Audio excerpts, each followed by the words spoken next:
பகுதியில் நேற்று 18ஆம் தேதி இடம்பெற்ற மோட்டார் சைக்கிள் விபத்தில் செயின்ட் தோமஸ் கல்லூரி பண்டாரவெள்ளை ஆங்கில பாட ஆசிரியரும் பல்துறை ஆற்றல் மிக்க படைப்பாளியுமான செல்வி சண்முகவேல் பிரசாந்தி உயிரிழந்தார். குறித்த விபத்து நேற்று மாலை இடம்பெற்றதாக தெரிவிக்கப்படுகின்றது. விபத்தில் கடுமையாக காயமடைந்த அவர் உடனடியாக வைத்தியசாலைக்கு அனுமதிக்கப்பட்ட போதிலும் சிகிச்சை பலனின்றி உயிரிழந்துள்ளதாக வைத்தியசாலை வட்டாரங்கள் தெரிவித்தன. சண்முகவேல் பிரசாந்தி அவர்கள் கல்வி சேவையுடன் கலை மற்றும் இலக்கிய துறைகளிலும் ஆழ்ந்த ஆர்வமுடையவராக விளங்கியவர்.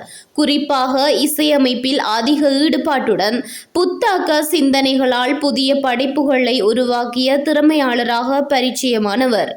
மேலும் இந்திய முன்னணி இசையமைப்பாளர்களான கங்கை அமரன் மற்றும் தீனா ஆகியோரின் பாராட்டுகளையும் பெற்றிருந்தார் என்பது குறிப்பிடத்தக்கது.